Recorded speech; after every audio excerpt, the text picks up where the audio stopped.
All right, here's what we're talking about. The polls. The polls are quite interesting now, guys. The polls are in. The polls are in, ladies and gentlemen. The polls are in. And it seems to be the case that the Conservatives are warming up to Mark Carney. They like him. They're liking him. They're liking what he's saying. Albertans for Carney, they're as impressed with new PM as they are with Poilievre. It seems to be the case that Mark Carney is as popular as Pierre Poilievre in the province of Alberta. On a scale from 0 to 10, where 0 means you are not at all impressed and 10 means you are very impressed, how would you rate each of the following federal party leaders? 7 to 10 is very impressed, 4 to 6 is somewhat impressed, and 0 to 3 is not at all impressed. And if you look at this, 37% of people are impressed with Mark Carney, 38% Pierre Poilievre. Mark Carney is actually becoming more popular. Yeah, Mark Carney is actually becoming more popular than Pierre Poilievre in Alberta. And again, this is just people who are very impressed. The amount of people who are somewhat impressed is bigger. When you take in people who are at least very impressed or somewhat impressed, the number is actually bigger for Mark Carney than it is for Pierre Poilievre in Alberta. Pierre Poilievre might actually lose his bid for re-election. This article talks about how Carney is actually winning the Gen Z vote, despite what many conservative commentators think. For 18 to 24, Mark Carney and Pierre Poilievre in Alberta, again, this is in Alberta, Mark Carney and Pierre Poilievre are tied. However, again, when it comes to somewhat impressed, he destroys them. It goes to, what is this, 57% of people are at least somewhat or very impressed by Mark Carney, and it is as low as 48% for Pierre Poilievre for Gen Z and in Alberta. Gen Z Alberta. There's also going to talk about how Pierre Poilievre in the rural numbers, whatever. I think it talks about how Pierre Poilievre he's still very strong with his rural voters. Obviously, Pierre Poilievre is still doing really well in the rural ridings of Alberta and stuff like that. Like his more urban, more suburban vote is getting really, really finicky. Polls for places like Calgary, Edmonton, stuff like that are kind of starting to soften and dwindle. And if that continues to happen, we might actually see a poll come out in Alberta where the majority of Albertans are for Mark Carney, which is crazy. The Conservatives are just are getting absolutely pummeled. It seems to be the case, I think right here, Mark Carney is in a bit of a honeymoon period, obviously. Most Conservatives are saying things like this. As for himself, Lala, and I don't know how to pronounce that, said he appreciates how Carney has signaled he wants to address Alberta's concerns about getting its natural resources to market, but added, I am reserving judgment until I see if he can walk the walk. Conservatives are really opening up to Mark Carney. And if you really think about all the things that Mark Carney has done for the West right now, it's nothing. The only thing that Mark Carney has done for the West is show that he's willing to talk, show that he's willing to listen, and show that he cares about them and their concerns. That's all he's done, and so far, he is much more popular than Justin Trudeau in this part of the country. But again, this is a conservative campaigner, and he's like, I'm kind of starting to like Mark Carney at this point. Mark Carney is not a fucking thing for the West. All he has shown is that he is willing to listen to the concerns of Western provinces, and he is exponentially more popular than Justin Trudeau. However, with most honeymoon periods, they're not actually that positive of time frames. With most honeymoon periods, they're just like more willing to look away from the flaws. Except for the fact that Mark Carney's honeymoon period isn't just people being like, okay, if he does something bad, that's fine.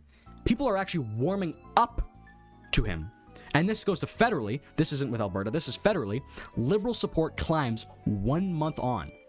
New polls show the Liberals gaining ground while Pierre Poilievre sees a sharp drop in preferred Prime Minister ratings. Number one, it is becoming increasingly evident that Pierre Poilievre might actually lose his leadership review. Not only just in Alberta, but people across Canada aren't even willing to look away from Mark Carney's negatives.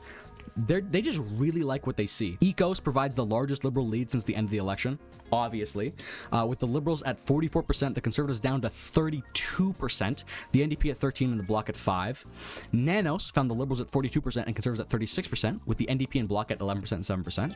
And finally, Spark Insights suggests the post-election landscape looks much like the election results, showing only a 1-point lead still, with the Liberals at 41%, the Conservatives at 40%, NDP at 8%, and Bloc at 7%. Overall, the Liberals widened their national polling lead by 3 points this week. Their lead grew in Ontario by +3, with additional gains of 3 points in the prairies and 2 points in Alberta. So not just in Alberta, nationally speaking, Mark Carney is doing better than he was since the election, not just in Alberta.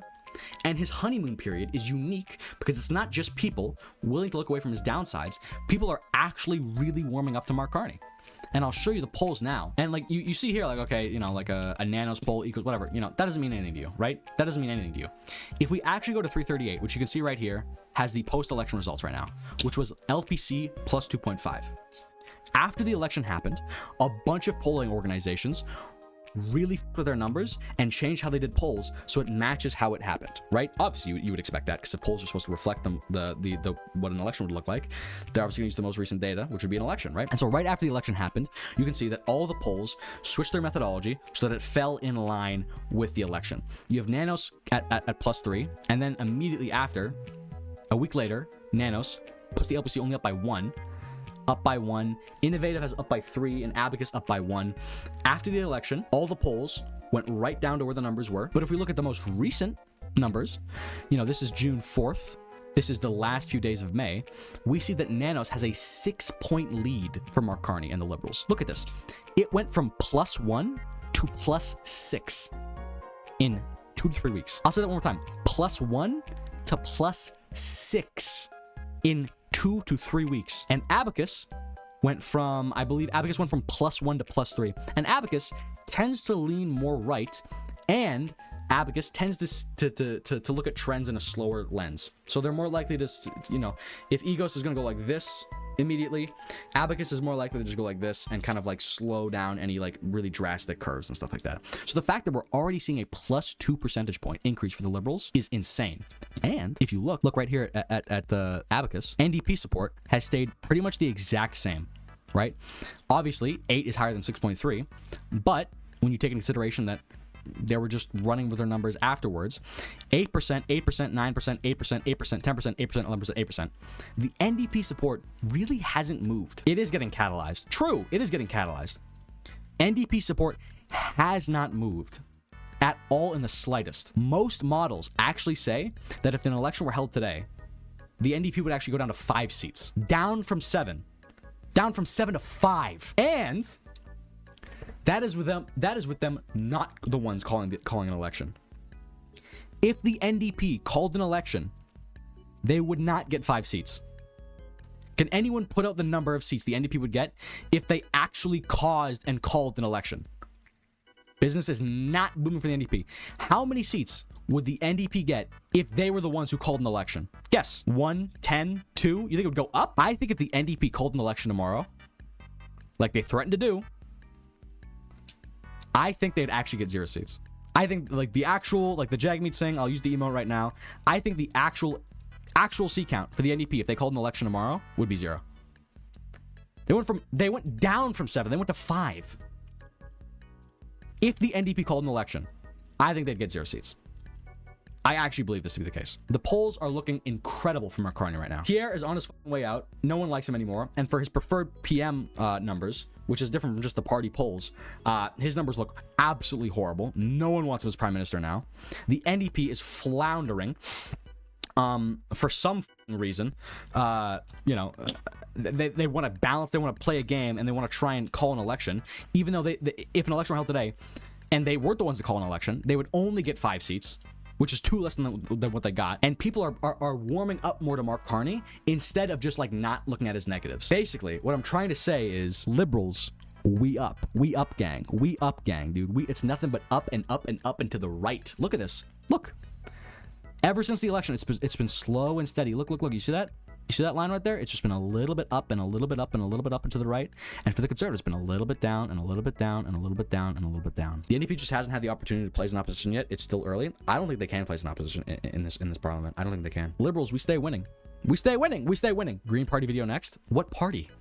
That's a biopic. That's not a party video. That's a fucking biopic on Elizabeth May, dude. How can I do a party video? That's a biopic. There's one person. There's one fucking person.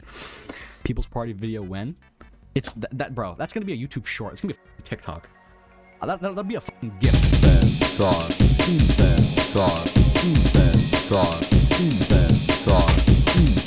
God.